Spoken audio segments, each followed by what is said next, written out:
It's been quite a journey from Nigeria to the UK and then from the UK down to the USA. Finally at my dream destination.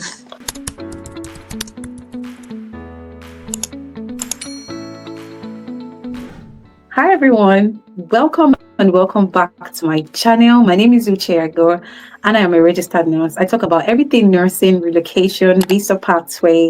Today I have a very special guest, Anthonett. She's a registered nurse who recently moved from the UK to the USA with her family on a H-1B visa.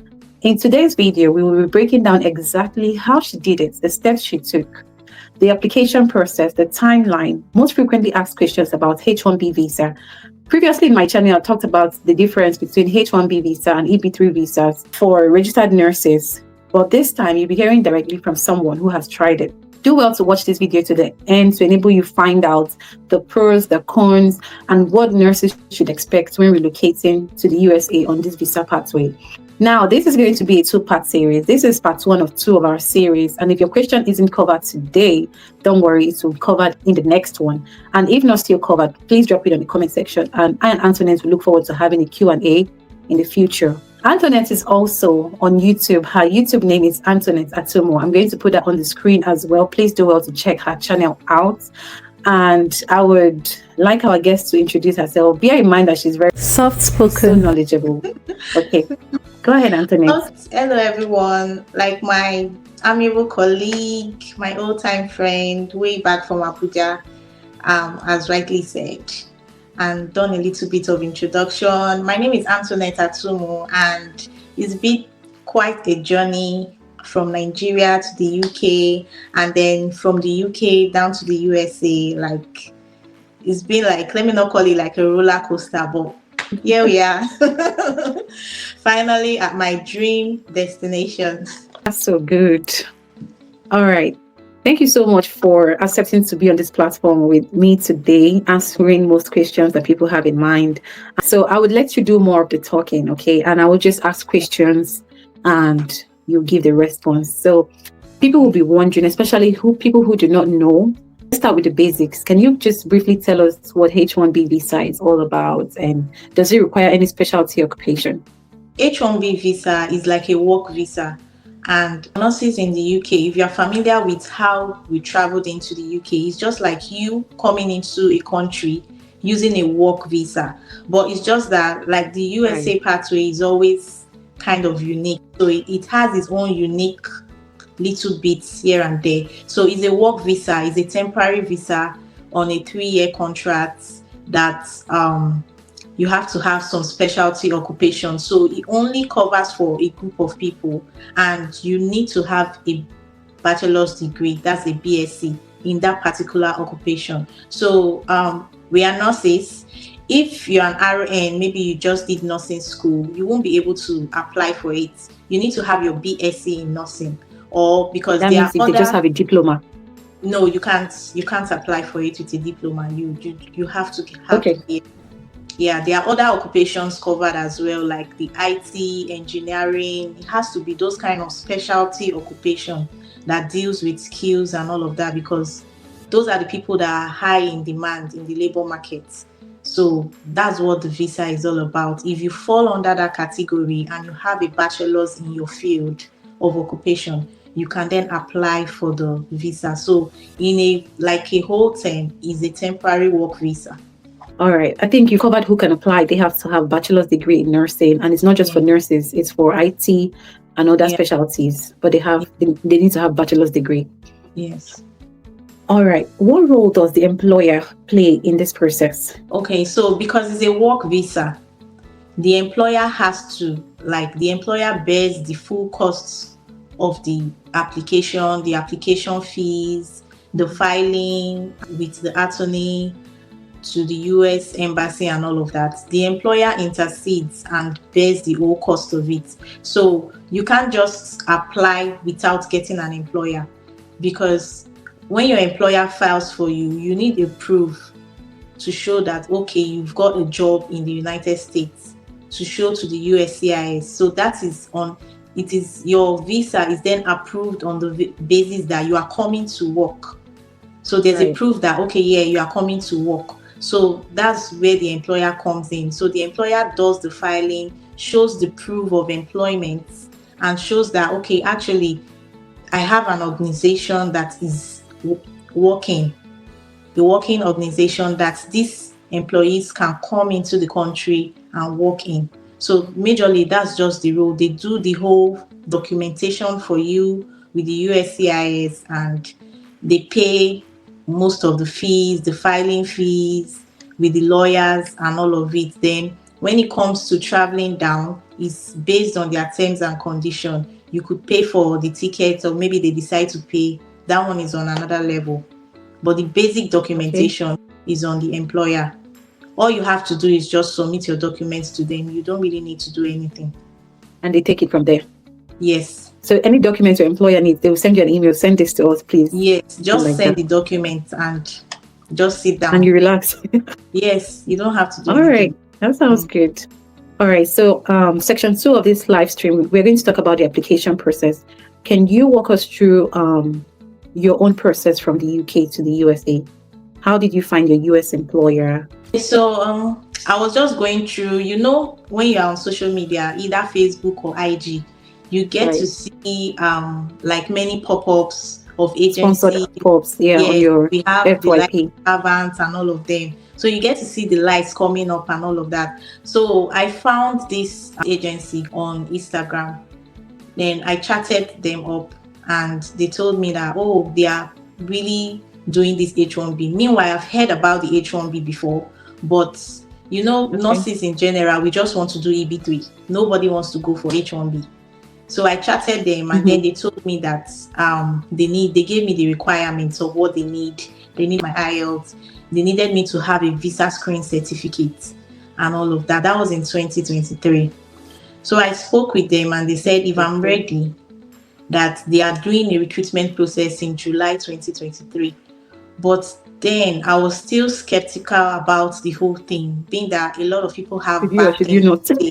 Yes, a lot of people have bad things to say. I spoke with a few people, and they were like, no, don't go for it. How can you go for H-1B visa? We heard this, we heard that. If you go there, you'll be stranded. This, like a lot of stories. So I just left it aside. So that was way back July 2023. I saved the number. Meanwhile, I had already spoken to the agency, and they've told me that if I'm ready, I had everything but the visa screen. I had a BSc already. I had passed my NCLEX, because I passed my NCLEX in March 2023.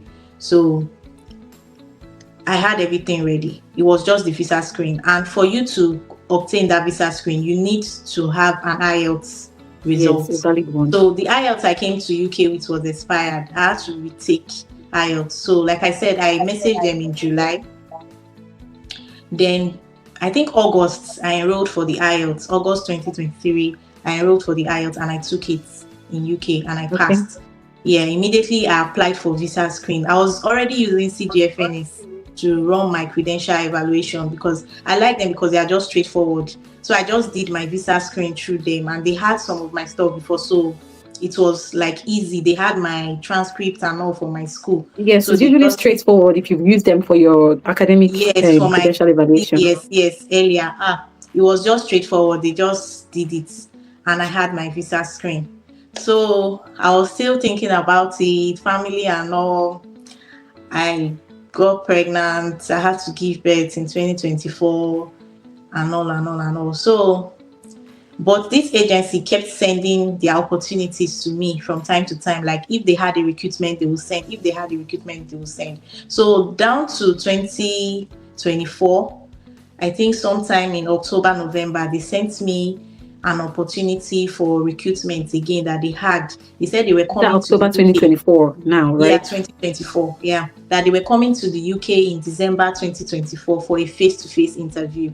So I earlier contacted them in 23, but I didn't make up my mind. But meanwhile, I just said to do my visa screen. Wait, the agency came from all the way from the US to the UK? Yes, they did. They did. They came to UK for initially when they said they were going to come, because the agency is not common. I had doubts. I was thinking, who are these people? It's not WWHS. It's not Passport US. It's not Advance. who are these people? Because I don't even know them. And I think it's like Indian organized, like Asian people that is they are the owners of the thing. So I was Oh, I like, God, see. help me. Oh, but Did the you know friend is anybody that face had to used face. them before? No, I didn't know any. They are not Wow. common. They are just coming up. They are not common at all. Like people don't know. People are just, when something starts new. Like I was telling my cousin that this H-1B now, I think nurses are going for it now because they are seeing the way things, and with the immigration changes in UK and all of that, and even with the retrogression for people from Nigeria, I say it's just good. Like anyone that has the opportunity should just use it. Just use it now, because I know there will come to a time like this H-1B. They brought a lot of nurses down to this US, a lot, not just me. And I didn't know, like different people from different places, they took opportunity. I said, because a time will come, this opportunity will no longer be there. I remember when I was going to the UK, like people were coming. All of a sudden now, it's really, really difficult to come from Nigeria to the Yes. UK. It's Yeah, so difficult just now, yeah. imagine people that were saying, oh, I'll just wait. Oh, let me just sit. By now, they will be stuck. Do you understand? So, back to the discussion. So, they contacted me with the opportunity again in October, November 2024, that they were coming to UK for face-to-face interview. So, they sent me the link that I should book an interview. The interview was in December 2024. So, I could pick from either London or Manchester. I think they came first week of December. I think the London one was first. So I didn't pick London, I picked Manchester because I had plans to go on vacation that period. So I and my husband went on. So on our way back from the vacation, we stopped at Manchester. It was like in an hotel, the reception and all. When we got there, everywhere was quiet. So I was like looking at my husband like, are you sure these people, what's happening here? Are you sure anything is going on? He said, let's go. I said, what am I feeling? I don't know. Let's just go. So I went there. Yeah. I asked the reception, like, is there any interview going on in this place? He said, oh, are you for the US interview? This is the GNF interview. I said, yes. So she directed me. They were really there, like the agency and my hospital, because the agency, of course, agencies will work with the hospital. So the hospital staff is liaising with the agency. So the hospital staff, the agency will organize the interview, then the hospital staff will come down and conduct the interview.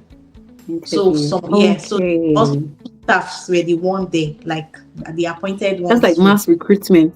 Yes. So they came down, went into the interview room, had the interview, and just there, normally that kind of face to face, they just give you your verdict there to know the results, if you are going for it or if they are not taking you. So it was congratulations, you are successful, you are going to be going. So at that was it. Then at that point, so you're also going to negotiate your pay and all of that. So they put the pay down there on the like conditional offer letter they gave to me, like, this is the pay we are going to be paying. I was looking at the pay, this pay. I tried to negotiate, long story short, and then we agreed on something. So everybody's expected to negotiate instantly or accept what they offer.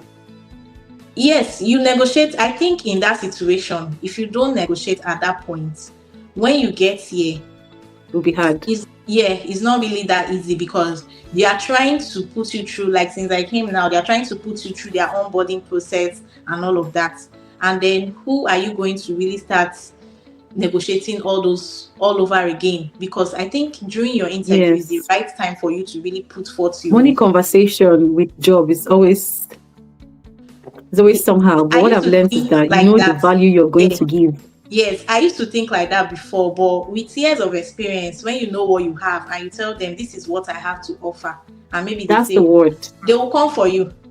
If that's it was when we were just starting, like when we were just starting our career, you say, I beg, I don't want money, I just want job. I want to get this job immediately. You are what?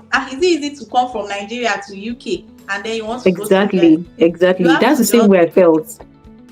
Once you know the value that you give, your years of experience, and you're knowledgeable with your job, guys, negotiate your price. You have to just negotiate, because I don't think, an opportunity might come up for you to like express your increase when you get there, but I feel one of the chances you have is to actually put it down right there, because when I came, I was speaking to one of the staff. They say they actually have a time of the year they add to everyone's salary based on your base, like what you started with. And I found out at nurses here, not everyone has the same pay, even if you're working in the same hospital. Not everyone is started on different. So that's where I saw that the word like negotiating power, you need to have that and really put that in. So that was it from that interview room. December, Okay. it was successful. I just left. I got home. So that was early December. Of course, festive period and all. So there was a Yeah. little break, but they've already listed out the documentation they needed, and I had everything. So the a little hiccup that was here in my own part was my passport. My international passport was to expire um, March 2025, and I'm in December now. I've already started applying, and I wanted to change my name from my father's name to my husband's name. I don't know if that was what caused the confusion. That's why I didn't see passports. I applied for passports since October in 2024. It was just off and on. I was fighting and you know how that immigration office works in the UK. They don't have a number. You can't reach. If you go there, you just have to go there. It was a lot, but pending then, they said I should submit the document. I submitted my passport like that. So of course it has not expired, but I knew I needed to get a new passport before that March 2025. So I'd already applied for it. It was just for the passport to come out. So another important thing not to delay you is to have your valid passport ready. Let the length be more than 6 months of expiration. So the passport is the number one thing. The visa screen, your NCLEX, your proof that you've passed NCLEX, and your transcripts from your school. Then they want a credential evaluation as well, which I already have from CGFNS. Then my nursing school transcripts, my BSc transcript is already available. They didn't really need the IELTS, but most time they asked for the IELTS. Of course, my IELTS was still valid because I wrote it in 2023. So it was still valid in that 2024-25. So I submitted all I think those. once you use your IELTS for visa screen, even if it's expired, it doesn't matter anymore. Yes, it doesn't. That's true. So it's just like 4 documents: passport, visa screen, NCLEX, CES, 5 IELTS. That's it. What was the fourth one? I didn't hear you. So passport, visa screen, CES evaluation, NCLEX, and IELTS. Right. Okay. Yeah. Okay. That's all you need. Then your CV. You need to show proof that, of course, you are working in an inpatient setting. Actively working, yeah. Yeah, you are actively working. They don't really want to. I noticed that US employers as well, they don't really want all these outpatient units like maybe endoscopy or ophthalmic. They don't really, they are skeptical. You might see people that might take you, but I think if they have options, they would rather go for people that are in active units like clinical acute care units or chronic units like the med-surg, or ITU, all those places. Another point is that for people who work in the UK and or work in other hospitals, but they are working in clinics, my point would be pick up shifts in the units, in the ward, med-surg floor. Pick up shifts there, have experience there, and let that experience be in your CV. Yes, that's the key word. Once you pick those shifts from there, you can always put it to them that, yes, because you typically work there, Yes, so you can always put it there and then you take it from there. So your CV and all those things should be there. So when I submitted it, I had to register to the states where I was working, where I would be working, where I'm going to travel to in the United States. I had to apply for the license and get the license because according to my agency, I don't know if it was the agency or if it's just part of the rules, they said I need to obtain that license before they will file anything or do any immigration stuff for me.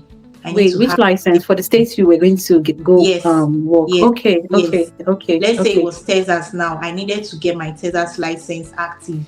My primary license was Texas, but I wasn't going to Texas. So I needed to apply for the primary states to get that state license ready so that immediately I get into the States, I'm fit to like get into the hospital. I won't have to call me and say, Oh, oh, without I'm waiting waiting. to, Mm-hmm. yeah. So I think that was the whole plan. So I started that pathway. That one just included to do my fingerprint with them, send proof of identification with my fingerprint card. I mailed it over to the US. I think after a few weeks, 4 weeks or so, in less than 4 weeks, I got the license. So I got the license and the certificate. I sent the license over to the agency. So God Mm-hmm. so kind, the passport I had applied for since 2024 came in February, and they were already, Right. my license for that state too was ready. So everything just Wow. happened Everything fell in within, line. yes. So towards mid-February, ending of February, the only thing that was pending for me was the license to my primary state and my international passports. So I Okay. got that towards the ending of February. They collected the document. They filed for me in March. By April, and they did the premium filing. So that premium, in less than 2 weeks, it was approved. So there's premium filing with the H-1B as well. Yes, yes, there's premium filing. So they did the premium filing in April. I was approved. So that April, the agency was like, oh, can I just book my ticket and start coming in the nearest, like that same month or May? I was like, immediately the file was approved, because you Wait, still so need the to go for, timeline between when they submitted your documents and when you got approved is 1 month? yes, Wow. yes, they submitted it in March. In April, like towards the end of March, before the end of April, it was approved because it was premium. So I got it that April, and they wanted the So if it's agency. not premium, it would take 6 months because that's If it's not premium, it's still not going to take long. But if it's not premium and okay. it's filed, I think it might have taken maybe 2 months or 3 months extra. So let's say three to Did four you need to do months. medicals as well for your No, no, no. visa appointment? You no, you don't. You don't need medicals. Wow. So So you didn't do they medicals. They didn't check like your history and all that. Okay, that's no, cool. no, they didn't check. This They one is asked come for and walk my, sharp sharp. yes, so they asked for my vaccination card though, but I didn't think they really needed it, because some Okay, of the okay, people that came, they said they didn't have it. But I submitted that one because I got one when I came from the UK from occupational health. So I submitted that okay, one okay. today. Because when you come here, they will do a full medical for you and then look at your vaccine, and then if you need to take any vaccine, they will still give you like the Mm-hmm. normal this thing.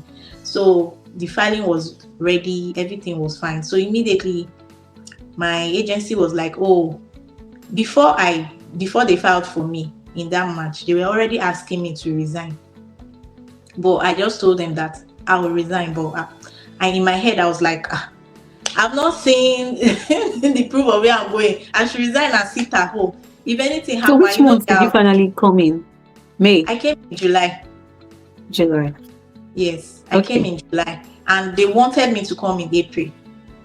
But you needed to resign and all of those I needed things. to resign, 8 week notice. I needed to sell stuff, you know, Sort out stuff. yourself and family. Yes, so family is not, if I was single, it would be easy.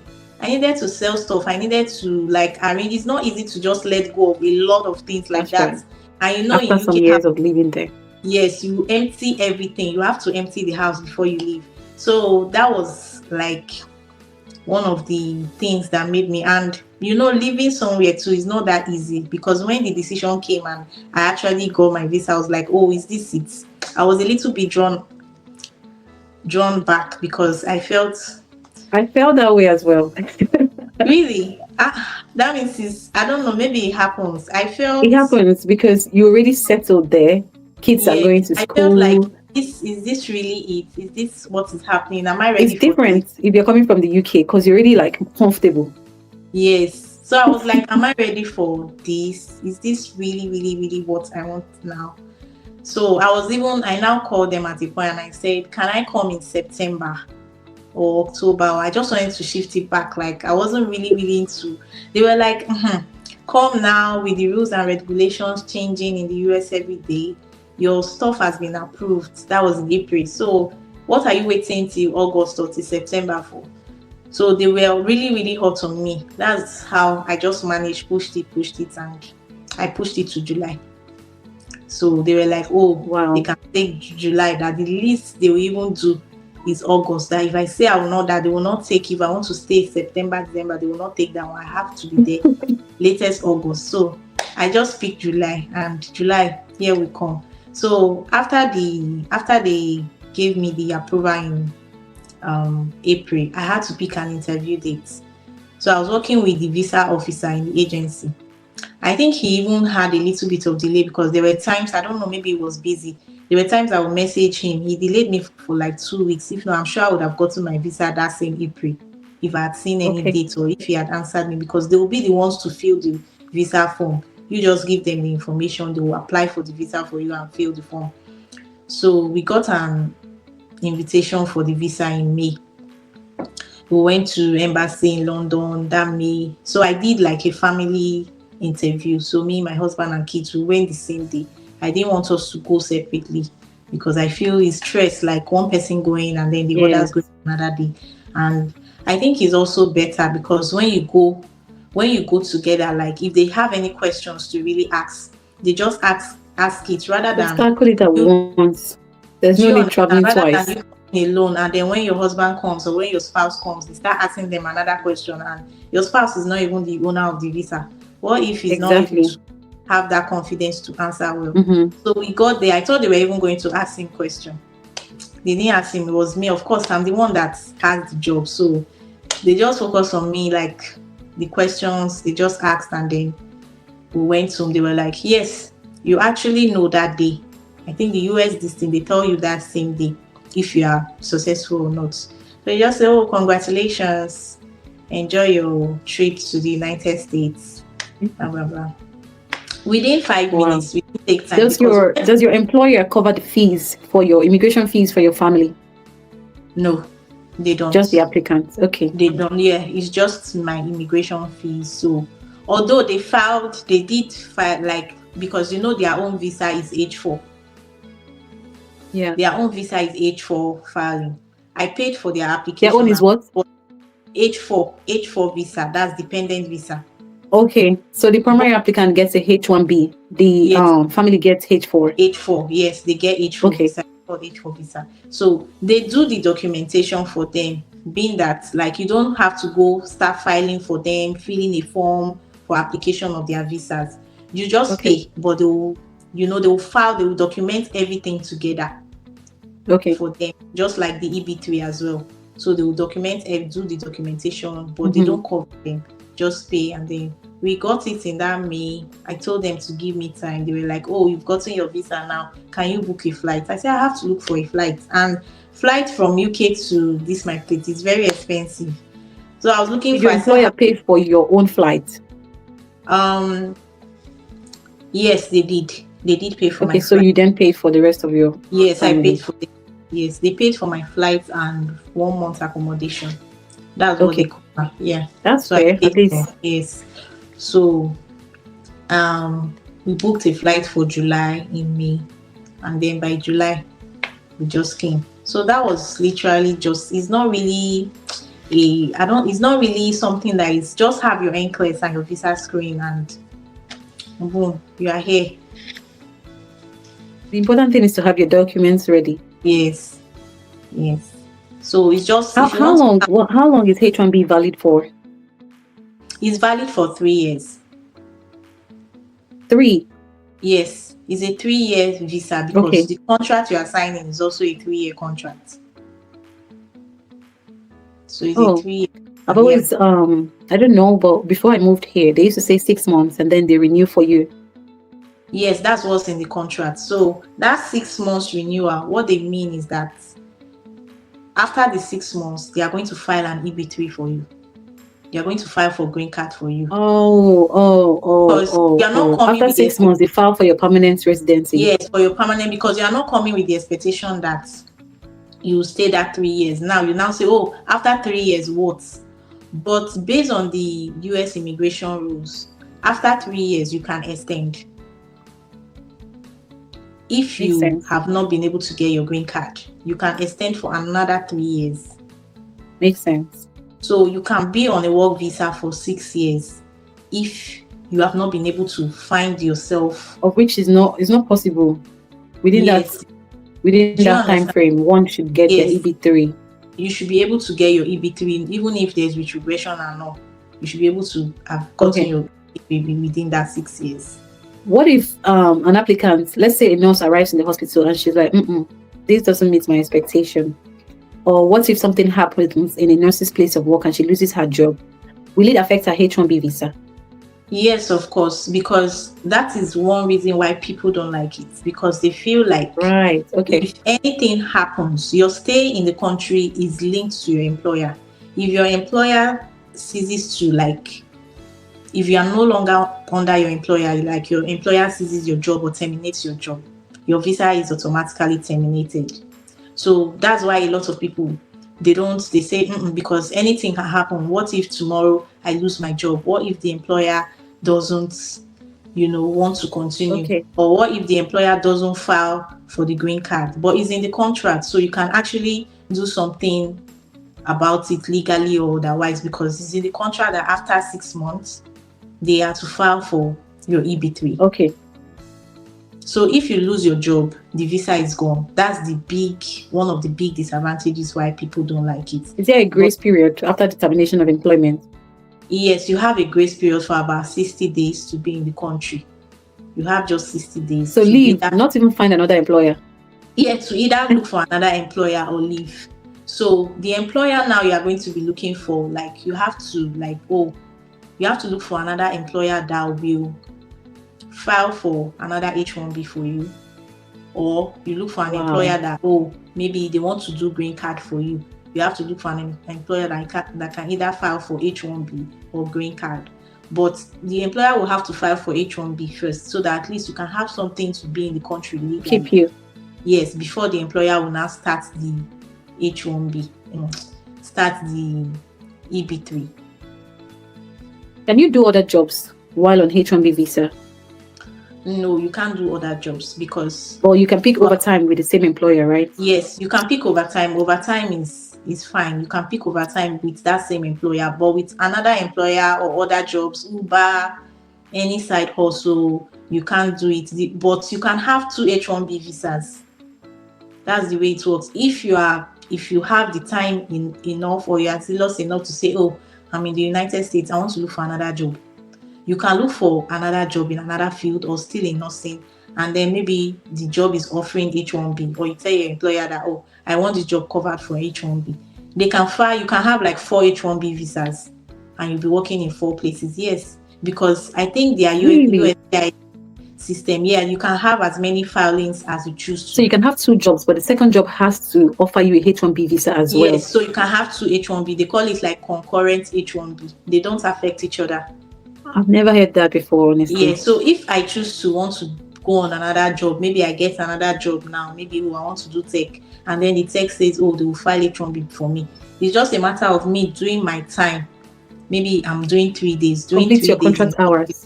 Yes, and then going back to these people and they are covering me for the H-1B. So that's it. But the only downside is that it has to be full-time. No, there are some H-1B that do part-time.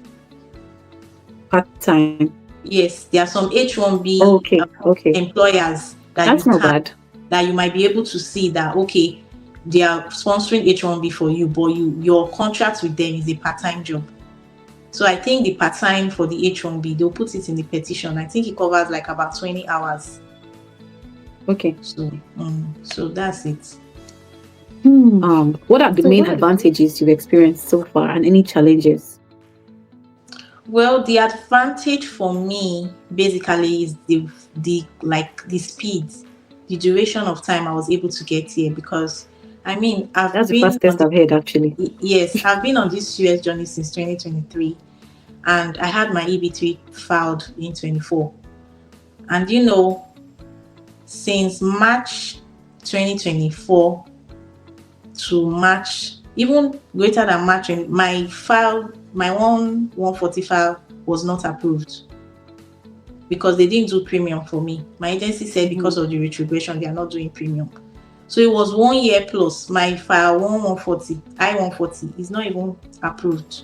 Do you get? But just imagine me being on the EB3 for nearly 2 years, if not 2 years now, waiting. I've passed my NCLEX since 23. But just for me to just apply in December, and then I'm ready to go in April, if not for logistics and all, that I had to shift it to July. It was basically 4 months. Do you get? So it's the speed for me able to get to my destination at the time. Your dream destination, yes, yeah. that I really want. Like, it was really fast. That's the big advantage for me. It's not really, I think the major advantage is the speed, and then I come here, and of course, let's not even talk about the pay yet, but I think I don't want to start comparing before people will drag me that, oh, this and this and this, but Right. the pay here is something I appreciate better, honestly. So that's for that. Then the disadvantage, I would say, for me coming here, it's just the fact that I would have to wait longer to get like my green card and all of that. If I'd waited back in UK, maybe I would have gotten PR in UK, because I was actually close to my ILR, but I had to just take this big decision. Not many people will be able to. I was really, really stuck at some point. You get, but the years that you spend while on H-1B is also counting towards your USA citizenship, right? Once you get to your EB3. It is once, yes, it's counting towards the citizenship. That's another advantage. But it's just that another process for me to start, like, because it's another process from the H-1B to getting the I know, right?